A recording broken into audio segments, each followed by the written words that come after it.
Welcome, you guys. War Rumble 2017 happened, and I'm here to talk about it.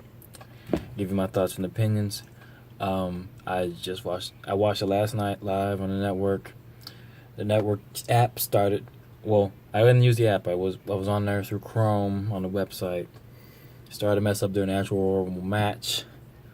The rest of the review was straight smooth, but then when the match, that big match started, constant stopping. So, yeah. But on to the pay-per-view itself. I actually think that this pay-per-view was a really solid pay-per-view. It was solid. I'll say that much.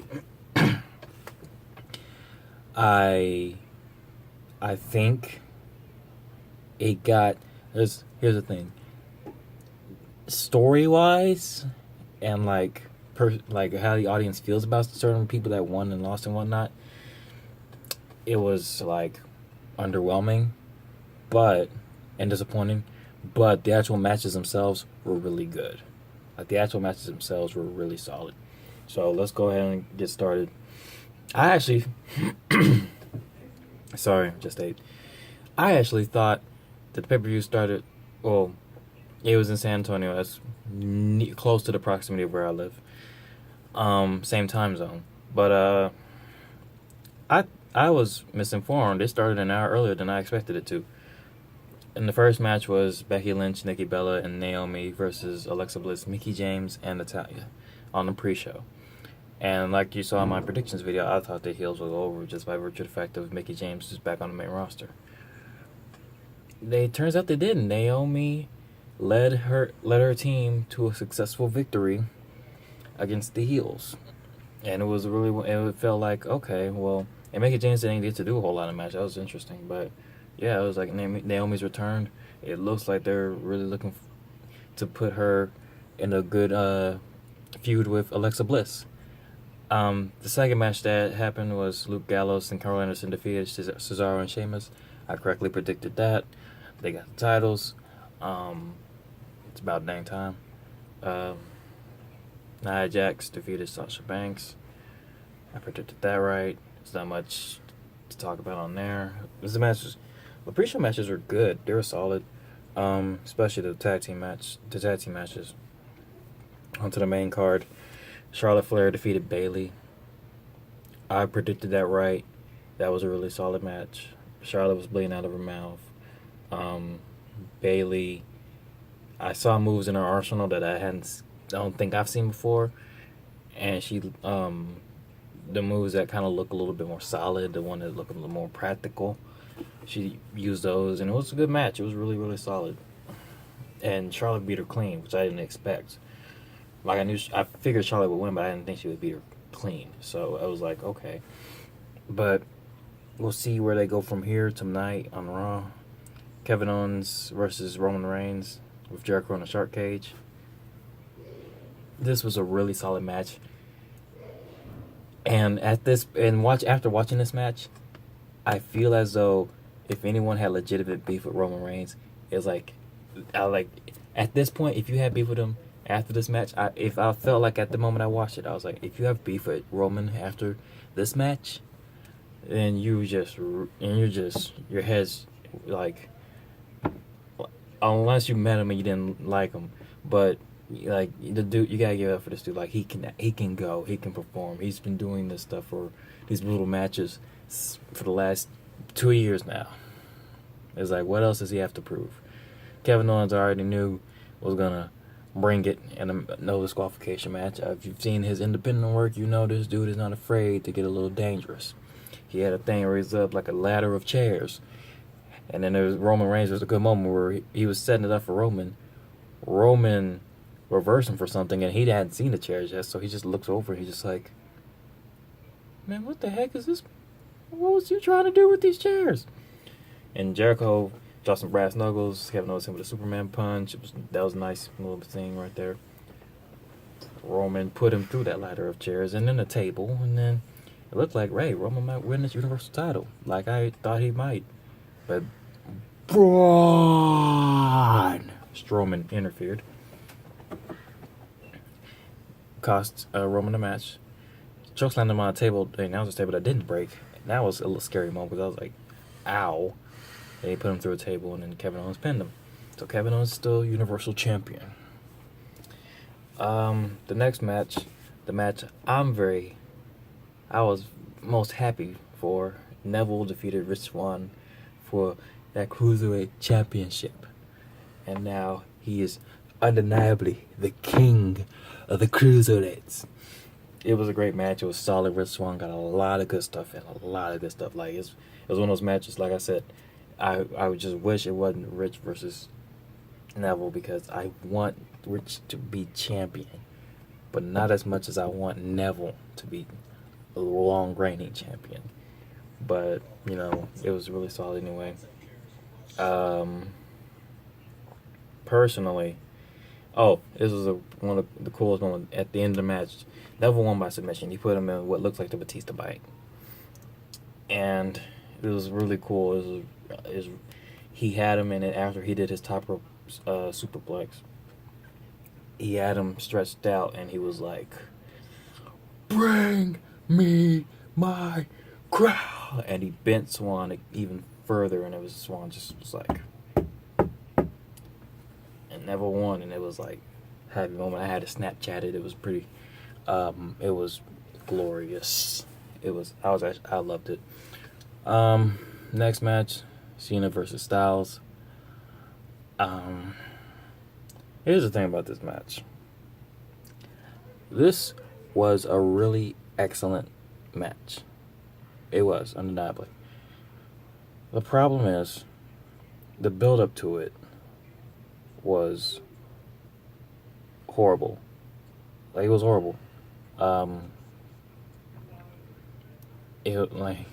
Like you saw in my predictions video, Cena, he basically dogged AJ for having done independent work in a bunch of different places.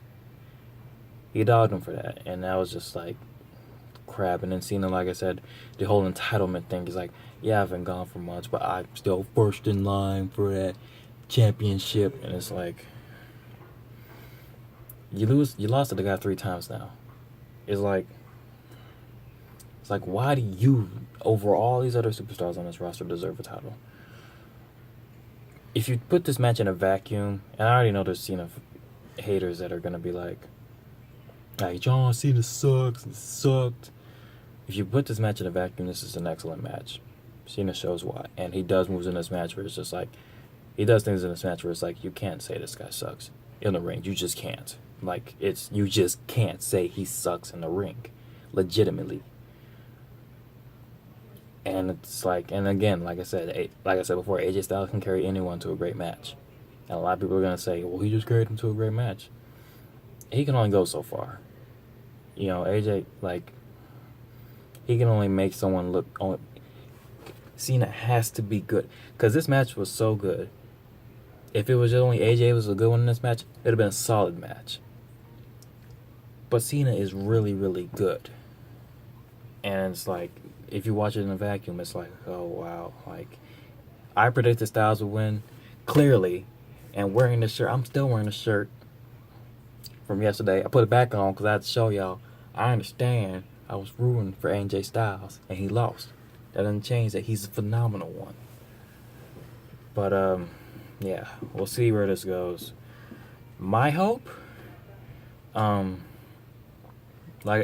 okay, so let me back up a bit. If the story they told in the ring, they should, when Cena came back for the second time in 2016, what they should have did was,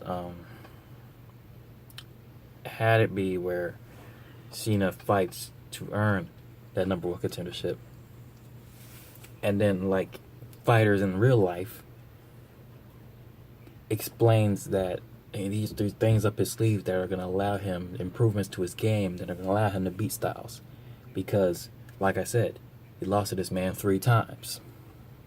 So that's how they would have done a better build-up, and it would have made sense for Cena to win. But it was a great match, and I can't complain about it too much. What I hope where it goes from here is, I hope Styles doesn't fall down too far. Like, he's world-class material. So I hope Styles stays there and does good work. I hope Cena doesn't. I hope his reign is long, so eventually when he does break Ric Flair's record, that it doesn't feel like the 15th one was kind of cheap.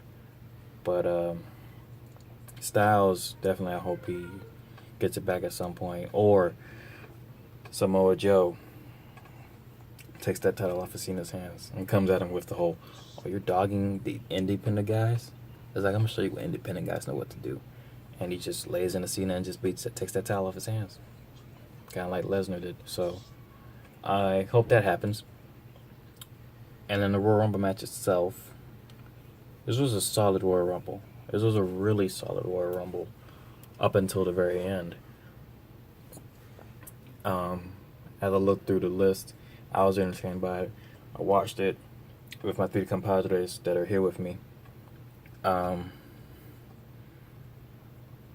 of them doesn't watch regularly, and the other 2 watch here and there. So there was a little bit of an interesting dynamic. Standouts, like what I like about this Rumble match is that nobody looked weak per se. That needed to look kind of strong. Like for instance, Mojo Rawley, Kalisto, Mark Henry, Big Show. They didn't really look all that weak, even though they didn't last an extremely long time in the match. For the time that they were there, they looked solid. And it was like they got taken out. Braun Strowman was the beast in this match. He was like the MVP besides the winner, but because he got 7 eliminations. But yeah, he nobody that he eliminated looked weak, except for like James Ellsworth, who I knew was going to be in the match. Yeah, so Jack Gallagher was in, Mark Henry.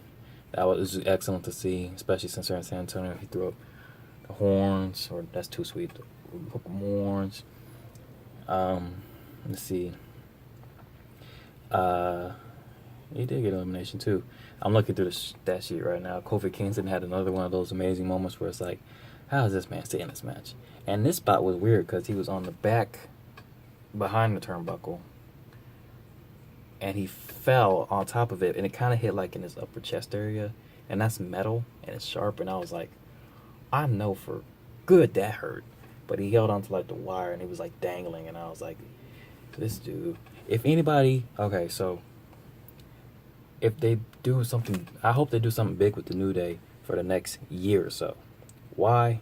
Because I want Kofi to eventually win this Royal Rumble match, because he deserves it at this point. It makes no sense to me why this guy has been impressing people since he got here, and he's been on Dolph Ziggler's level, but Dolph Ziggler has 2 title reigns and Kofi has 0. That bugs me. Cesaro and Sheamus were in there. They eliminated the whole New Day by themselves. And they got eliminated by Chris Jericho. Blameless. They already lost their titles, so you know that tension's building, and they're probably going to fight at WrestleMania, which is going to be a great match because their match at Battleground was really good. Let's see. The Wyatt family, their whole dynamic in the match was interesting. The only thing I feel like I will take back what I said earlier. The only guy that looked a little bit that they didn't let do him was Luke Harper. Luke Harper, I feel like because Randy is Randy, they aren't letting Luke do exactly everything he wants to do. So it's a little bit like, dang. But he did have a cool moment in this match. For 2 minutes, he was the star of the show, taking out Bray Wyatt and Randy Orton and everything like that. Didn't throw him over, but he was fighting him. He almost gave Bray Wyatt's sister Abigail, but Randy Orton hit him with that RKO, and Randy hit them RKOs on a lot of people. Surprisingly to me, Braun Strowman got eliminated by Baron Corbin. Baron Corbin was a beast in here. I knew he would be. And then Brock Lesnar was a beast. Goldberg was a beast. He shockingly eliminated Brock Lesnar within seconds of entering. And The Undertaker, in the limited amount, he was a beast as well. Um, and then it got to the number 30 spot. And this is where my hopes went up for like Samoa Joe, Samoa Joe, Samoa Joe.